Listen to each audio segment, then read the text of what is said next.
Bonjour mes chers amis, donc dans cette vidéo je vais te parler d'un sujet très spécial. Donc là je vais te parler de comment tu dois faire attention aux esprits territoriaux ou ce que j'appelle également les entités territoriales. Qui sont ces esprits territoriaux et qui sont ces entités territoriales? En effet, ces esprits territoriaux existent et ils ont existé depuis la nuit des temps. Malheureusement, les médias et l'éducation que nous avons eue et tout ce qu'on nous fait croire semble à dire que c'est un monde, que ces esprits-là n'existent pas et que c'est de l'hérésie. Mais sachez, mes chers amis, que le fait de ne pas croire au monde invisible et à l'existence de ces entités ou de ces esprits territoriaux est un piège que l'ennemi veut nous faire croire, bien sûr, pour que nous ne puissions pas se méfier et pour nous égarer, et bien sûr, et pour qu'on soit naïf et qu'on ouvre les portes qui lui permettent de s'infiltrer dans notre vie. Voilà. Donc ici, cette vidéo, c'est juste pour vous attirer votre attention qu'il y a un monde invisible beaucoup plus réel et beaucoup plus puissant que le monde que nous voyons avec nos propres yeux. Ce n'est pas parce que quelque chose, on ne la voit pas, qu'elle n'existe pas. Comme l'air, comme l'air que nous respirons, et ainsi comme les énergies, et à aller dire à Tesla, le patron de Tesla, que le monde invisible n'existe pas. Parce que lui, justement, toutes les idées et tous les projets extraordinaires, spéciaux, qui nécessitent quand même une intervention surnaturelle, lui, s'il n'a pas collaboré avec certains esprits, il n'aurait pas eu ces projets que nous voyons. Et je vous dis, le monde invisible, c'est comme les idées. Les idées, c'est quoi? Avant qu'une idée se transforme en projet, elle a déjà émergé et existé dans le monde invisible. Certains vont vous dire qu'il s'agit de l'imagination, mais non, il ne s'agit guère de l'imagination, mais il s'agit plutôt d'un monde invisible qui est bien organisé, très très bien organisé et très puissant et qui influence même nos vies que nous touchons et nous goûtons avec nos 5 sens. Voilà mes chers amis. Donc comment sont-ils organisés, comment ils s'organisent ou comment sont organisés ces esprits territoriaux? En fait, comme il existe des esprits territoriaux, ténébreux, il existe également des esprits territoriaux lumineux qui sont là pour nous protéger en cas de problème, en cas de souci. Et donc, mes chers amis, dans cette vidéo, ce que j'ai envie que vous tiriez comme leçon, c'est que vous ne devez pas marcher et aller n'importe où, n'importe comment, sans faire vos prières ou vos méditations de là où vous mettez les pieds. Parce que vous savez, ces esprits territoriaux, imaginez une carte mondiale, imaginez un globe mondial où il y a des terres, où il y a des territoires, où il y a également des pays, des provinces et des communes. Et donc ce monde invisible existe vraiment et ces entités sont organisées ainsi. Comment, par exemple, les entités, maintenant je vais parler de ces entités ténébreuses que tu dois faire très attention si tu n'as aucune foi, si tu n'as pas une lumière divine qui t'anime, si tu n'es pas dans la bonne énergie divine, tu es exposé à ces entités qui opèrent dans certains territoires. Donc les territoires. Et quand je parle de territoire, je parle même de certains boulevards, de certaines rues. Donc vous savez, comment vous expliquer par exemple le fait que des accidents se répètent dans le même endroit. Par exemple, vous avez une rue, je vous donne l'exemple par exemple, rue Georges V. Bon, c'est une rue, je ne sais pas si elle existe, mais c'est une rue. Je vous donne le nom par exemple. Et alors, vous savez très bien que dans cette rue, si vous allez regarder, on va regarder les statistiques, souvent dans cette rue, il y a des meurtres, il y a des bagarres, il y a des choses bizarres qui se passent. Ou alors un hôtel où il y a eu des suicides. Et cet hôtel, je ne sais pas, il existe, je ne sais pas, n'importe où. Et donc, vous savez, il y a même, par exemple, des rivières, la personne elle a nagé, après elle n'est plus revenue.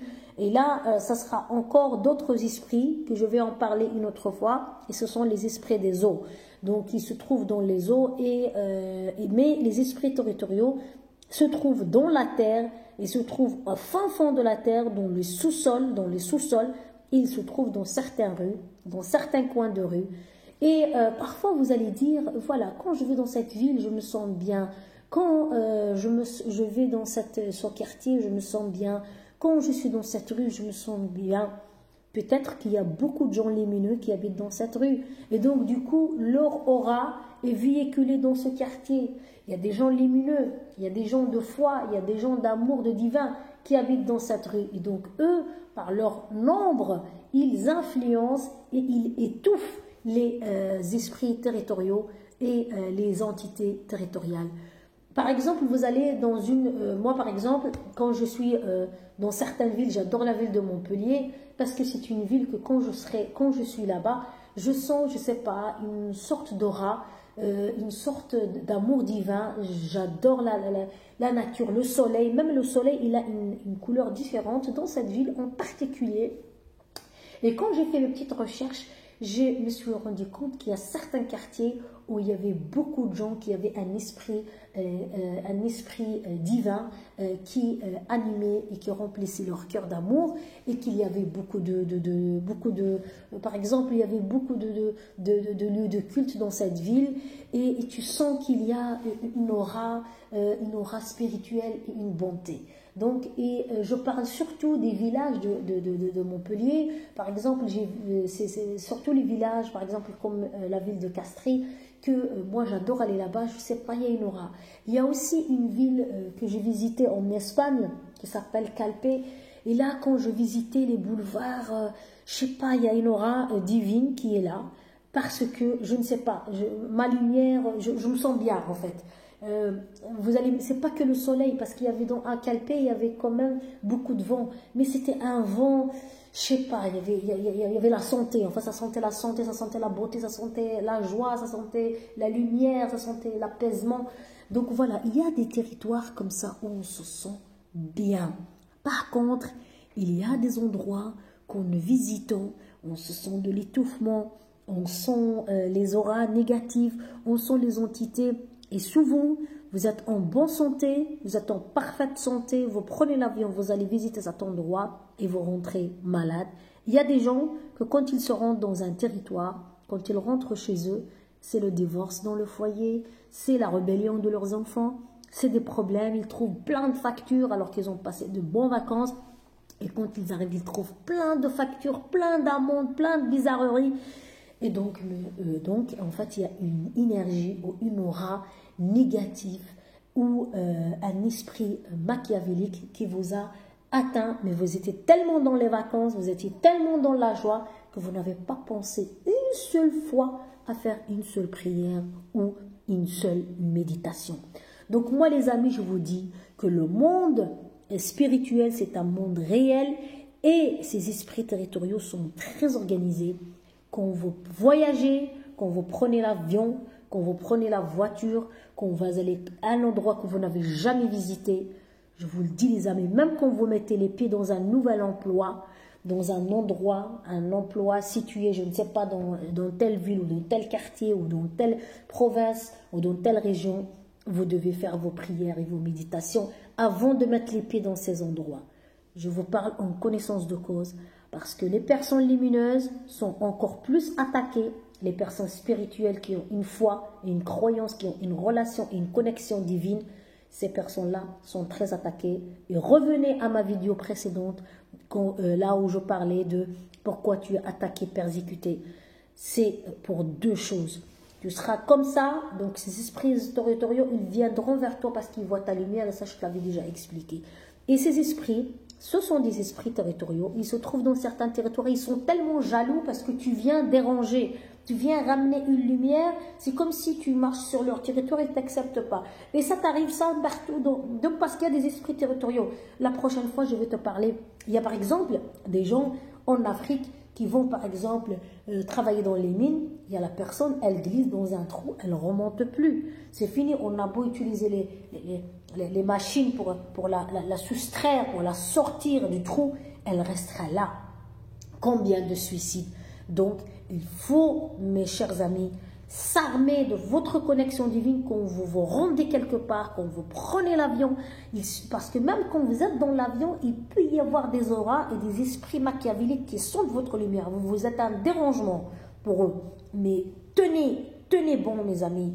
Tenez ferme. Parce que ces esprits territoriaux, ces entités territoriales existent et cohabitent, mais avec votre foi, avec votre lumière, même si elles essayent de vous déstabiliser et vous trébucher, même, sachez qu'ils ne pourront rien faire pour vous si ce n'est pas le Créateur qui l'a décidé. Donc, sur ce, je vous dis au revoir et merci pour une prochaine vidéo. Au revoir, à très bientôt.